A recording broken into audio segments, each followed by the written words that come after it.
Okay, there are two questions today. The first question, is there permanence in enlightenment? To people who attach to impermanence, the Buddha says permanence. To people attached to permanence, the Buddha says impermanence. So, enlightenment is a state where it's beyond that. It's beyond just the language and the investigation and the analysis. It's beyond dualistic thinking. It's beyond the discriminating mind. So do not try to think in terms of what your mind is now to judge enlightenment. But then when the Buddha was asked, what is enlightenment? Then the Buddha has to say something about what is enlightenment. Enlightenment? Well, enlightenment is a state where it is permanent, it is always happy, it's always purity, is joy. What other words can you use to describe that? One of it is permanence. But if you attach to permanence, that's wrong. If you apply the Buddhist method to remove your attachment to permanence, and then you attach to that method again, then it's called attachment. So don't think in terms of is there permanence in enlightenment? It's beyond that. It's beyond dualistic analytical thinking,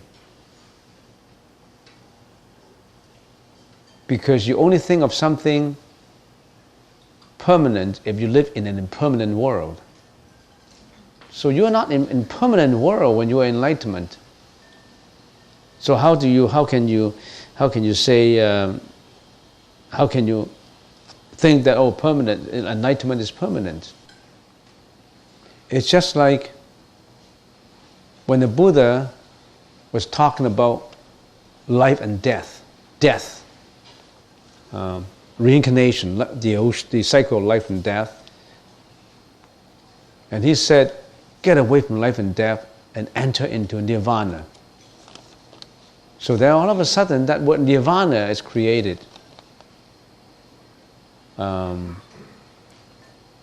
away from a polluted mind into a pure mind. And all of a sudden that pure mind is created. Yes, there's nirvana, but nirvana is only used in conjunction with the impurity, the impure world.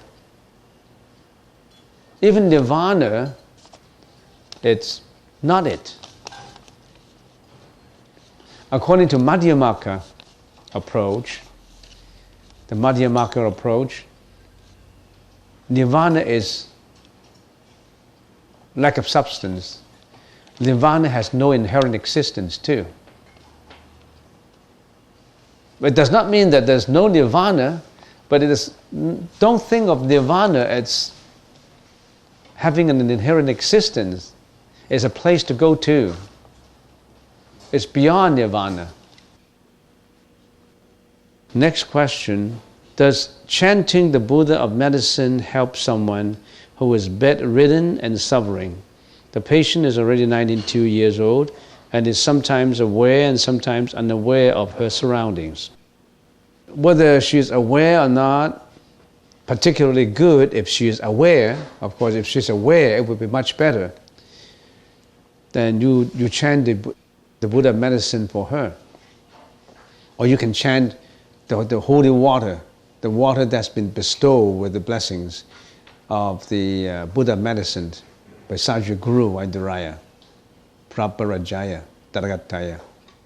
The 90-year-old would get the benefit, particularly if he or she is aware of what's going on.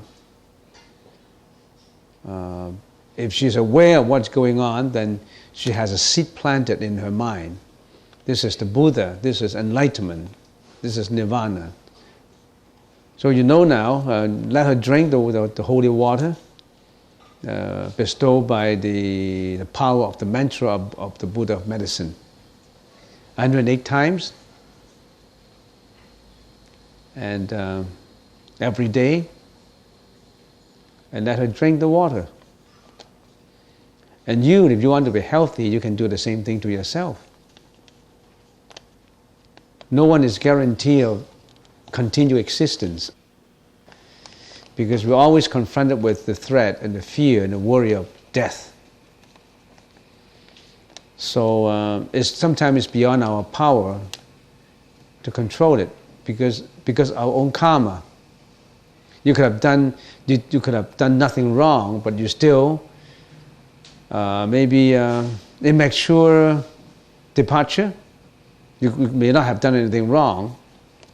Immature departure from the world, it's because of certain cause and effect you have to leave. So if you earnestly chant the Buddha of Medicine, the mantra of medicine every day, and request for a postponement of your life existence so that you can learn more about it, so that you can benefit other sentient beings more. So if you're a doctor, you can say your prayers of Buddha of Medicine and requesting for longevity so that you can save others in your medical work. Or not just in medical work, or in whatever work you do. You can always ask for a prolonged life so that you can do the Bodhisattvas. You can walk the Bodhisattva's path. If you have a short life, how can you walk the Bodhisattva's path? You have to roll on to the next life. And roll on to the next life, you may have forgotten what you have learned in this life. You have the seeds in the alaya consciousness.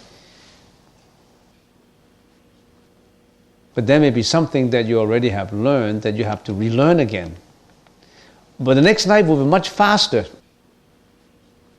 You'll find that some people learn the Buddha's teaching much faster than other people, because he or she has already learned it before in his or her last life. And there was a child who was able to chant the whole Lotus Sutra, who was able to memorize it.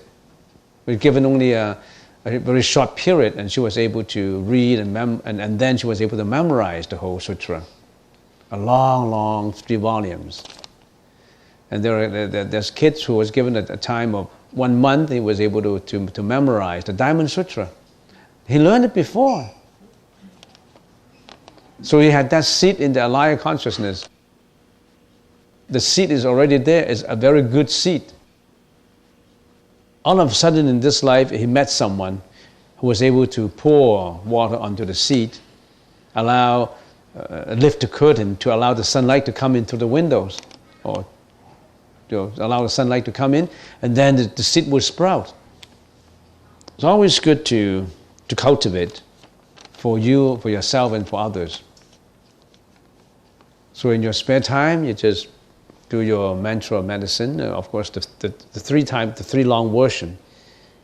Namo Bhagavate Vaisajya Guru Vaiduraya Praparajaya Daragataya Rahate Samya Sampadaya Tadhyata Om Vaisajya Samagati Swaha. 3 times, and then Om Vaisajya Samagati Swaha. 10 minutes. You don't even have 10 minutes. You have half an hour to talk on the phone. You don't have 10 minutes to chant the Buddha, the mantra of medicine. You chant for your friends. Chant for your friend who is sick. To cultivate some seeds in her mind, in your own field. You have visualize the Buddha of Medicine's image. You can Google that picture. a lot of pictures of the Buddha of Medicine. Blue color, if you look at the tanka. In the non-esoteric schools, in the other school is holding a medicine pagoda. In upstairs, that building will set up a shrine for the 7 Buddha of Medicine. We'll be practicing the life longevity repentance method of practice. So you can join, but basically it's in Chinese, but we can translate it into English. There's English version of the Buddha of Medicine Sutra. You can search. There's an English version which is very nicely translated, a sutra in English. I forgot the name of that. I think it's called the Buddha of Medicine Sutra. The Buddha of Medicine Sutra. It tells you exactly how do you do in those 7 days. If you want to prolong someone's life, in the 7 days, this is what you're going to do. You're going to set up 7 statues. In front of every statue, you have 7 lights. Every light must radiate light, with a diameter of at least, say, 2 feet. Nowadays, an ordinary light gives out more than 2 feet of the radiance of the light. So in front of every Buddha, 7 Buddhas of the Buddha of Medicine, in front of every Buddha there are 7 lights. So 7 times 7 is 49 lights. And then you chant the Buddha of Medicine Sutra, and of course the mantra. And of course you observe the 8 precepts for the 7 days.